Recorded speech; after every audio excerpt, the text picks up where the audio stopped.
बियो सैथो खोथा। आंबो सासे बिजाथि हिसाबै दाबिदारमोन UPPL पार्टियाव। दा फैयै फैयै दिनै जोङो जोंनि हरिसिंगा बियाबनि साब्रै बिजाथि दंमोन लकेल हिसाबै, नाथाय जोङो लकेल हिसाबै जोङो मोननो हायासै, आंबो मोननो हायासै। बिथिं जोंहा लिटन दैमारि दंमोन, जसि खाख्लारि आरो रबिन्द्र बाग्लारि आदा दंमोन। दा जोंनि रायजो राजा हरिसिंगा बियाबनि रायजो राजाफोरा लकेल बिजाथि मोननायब्ला हामगौमोन बा लकेल नांथारगौ होनना डिमान्ड होनायाव जोंबो बेबायदि हाइकामानाव बा जोंनि जिल्ला लेभेलाव गोबां जोङो दाबि खालामदोंमोन। रायजो राजाया जोंजों ओंखारफादोंमोन। जोंनि UPPL पार्टिनि गोबां दैदेनगिरिफोरा जोंजों दंमोन, हाइकामानाव जनायदोंमोन, भिजिट खालामदों होनना बुंदोंमोन। बेबायदिनो लकेल केन्डिडेट फैगोन होननानै जोंनो बिदि मोनथिबो होनाय जादोंमोन। नाथाय बेबायदि जोङो फिथाइ थायनाय जों मोननो हायासै। दिनै बे बिथिङावनो नोंथांमोनखौ खावलायनाय बादियै जोङो नोंथांमोना फैदों।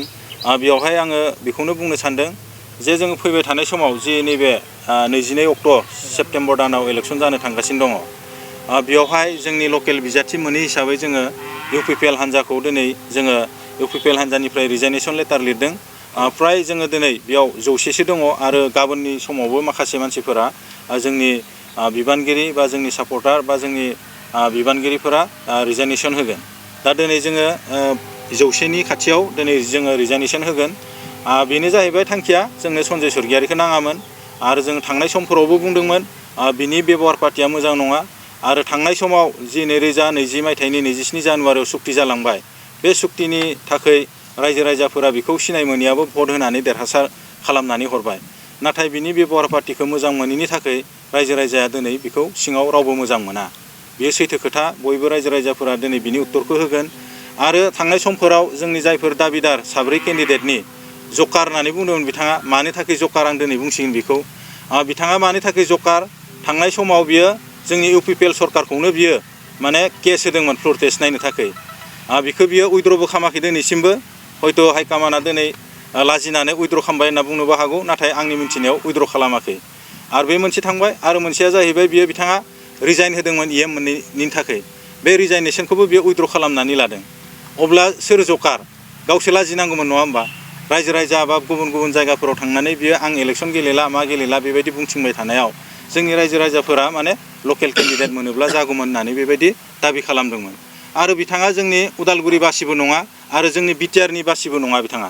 बिथाङा कार्बि आंलंनि जायगानि। आरो बुंनो थाङोब्ला बियो नेम मथे इलेक्सनबो गेलेनो मोननाङामोन। दा बिनि सायाव जोङो नायबिजिरगोन।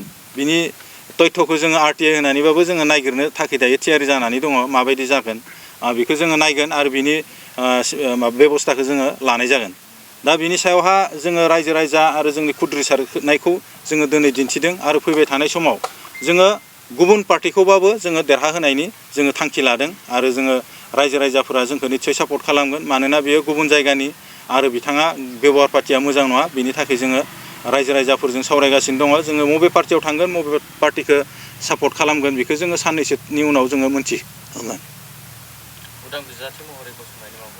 उदां बिसाथिनि सायाव जोङो बेबायदि जोङो थिरांथा गाबोन जोङो होनायनि थाखाय थांखि लादों। बेखौ जोङो गाबोन ओंखारलांगोन होननानै जोङो सिन्था खालामदों, बयबो जों सावरायदों। बिनि उनाव जोङो मा बेबस्था लानाय जायो बेखौ जों सावरायगोन। नोंथांमोननि बे साब्रैनि गेजेरावनो बिजाथिया सासेबाबो जागोन? सासे जागोन, जोङो दा बुंथ'वा। जिखिजाया जों सासेनि जोङो गाबोन नमिनेसन साबमिट होगोन। जोङो सन्जय स्वर्गियारिखौ नाङा, रायजो बाखियानो। आं बुंनायल' बाथ्रा नङा। आंनि फेजेननाया हयथ' आं हारसिं हायाबो जानो हागौ। रायजो राजाया निस्सय सापर्ट खालामनानै बेखौ फेजेनखाथारगोन होनना जोंहा बिसासाव दङ। बेबायदि हिसाबै खोमाना लानाय बायदि जाहैसिगोन। जोङो गोबां आपिल खालामदोंमोन, नाथाय मानगोनां प्रमद बर' चिफ BTRनि बिथाङा जोंनि बुंनायखौ खोनासङासै आरो गावआ हयथ' बिथांखौ गियो नामा, जों खोनाबाय थादों बेखौ गिनानैनो होदों होननानै। अब्ला जोङो साब्रैखौ गियालासिनो हारसिंखौ बोरै गिखो? बा जोङो NDFBखौ अनार होयो, जोङो गबिन्द सारमोनखौ अनार होयो। दा बेबायदिनो रुजुग्रा दङ, बिसोरखौ जों अनार होयो। आरो बेबायदिनो NDFB केडारफोर दङ। नाथाय गुबुन गुबुन NDFBनि बेबहार बाथिया बेलेग आरो बिनि बेबहारा बेलेग। बेनिखायनो जोङो बिथांखौ माने मोजां मोनाखै होनना दिनैनि तारिखाव जोङो बुंनो थांगोन। जिथु थांनाय मैयासिमहालागै नोंथांमोननि टिकेटआबो मोननायनि माबा दंमोन, रायलायनाय दंमोन आरो दिनै हरखाब सोलायना होबाय। बिनि आन्दोआव माबाफोर दङ नामा? निस्सय बियो सैथो खोथा। मैयासिमहालागै जोङो माने लकेल बिजाथि होगोन होननानै जोङो मोन्थिना मोनबाय थादोंमोन। बेयावहा सोरखौ होगोन बिथांमोनाबो बुङाखैमोन हाइकमान्डआ खिन्थु लकेल फैगोन होननानै जोंखौ माने बिदि मिथिहोबाय थादोंमोन जोंबो खालामबाय थादोंमोन जे जोङो लकेल केन्डिडेट मोनगोन होननानै नाथायबा हरखाबै सन्जय सरगियारिनि नामा फैबाय जाहा बुंनांगौ गैयामोन जोङो एनडिएफबिखौबो अनार होयो जोंनि हरिसिंगा समस्तिनि सोरबा एनडिएफबि थानायमोनब्ला होनायमोनब्ला जोङो बेखौबो जोङो सनमान होनानै जोङो देरहाहोनायनि खामानिखौ जों मावगौमोन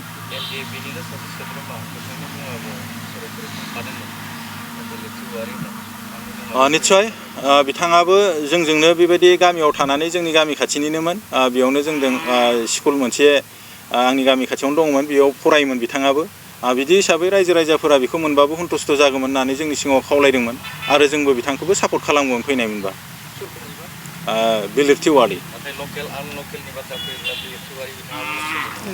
बिलिरथि वारिया लकेलानोमोन बियो खिन्थु माने बिथाङा बे आन्दलननि समावहा गुबुन जायगायाव थांना थाहैदों बेखौ जों मिथिनो मोनो खिन्थु उन्दैनिफ्राय जोंबो लोगो जानो मोननाय हिसाबै बिथांखौ जोङो लकेलानो सानना लानो हायो नोंथाङा फोरमायदों बिटिआरनि सिफा सन्जय सरगियारिखौ गियो मानि थाखाय गियो नोंथांमोननि बेखौ गिनानैनो टिकेटखौ गोमादों सन्जय सरगियारिखौ हयथ' गियो होननानै गुबुनफोरा जोंनियाव बुजायफैदों हयथ' जानोबो हागौ जे बिटिआर सुक्तिनि सायाव माबा मोनसे सिङाव हाबनानै दङ नामा बिनि पर्जायाव जोङो उननि बाहागोआव बुंगोन बेखौ तदन्त खालामबाय थादो बेखौ मानो गियो बिटिआर सुक्तियाव निस्सय माबा मोनसे गोरोन्थि दङ नामा बिनि सायाव गिदों होननानै जोंनियाव फोरमायबाय थादों बेखौ जोङो तथ्यखौ उनाव होगोन साननै सानथामनि उनाव दिनैनि दिनाव बियो गुबुन जायगानिखाय गुबुन जायगानि थाखाय जोङो बेखौ हारायहोनो हागोन होनना जोंहा मिजिंथिनाया दङ आरो निस्सय जोंनि लकेला सानगोन मानो होनबाला जोंहा फैबाय थानाय उननि नब प्रजन्मफोरनि थाखाय बेवहाय लकेल केन्डिडेटआनो गैयामोन नामा 10 बोसोर एगारनो थाखाय गुबुन जायगाफोरावबो जोङो एग्जाम्पल हिसाबै नुदों जायफोरनि नामखौ आं बुंनो सानाखै चिरां दुवारनि खोथा बेवहाय माने केन्डिडेट दंमोन बेखौ गुबुन जायगायाव हरदों जों बेबायदि नुनो मोन्दों जोंनिखौबो गुबुन जायगायाव हरनांगौ बेखौ अत्यन्त इसेबां मोजां मोन्दोंबा जोङो बेखौ लुबैदोंमोन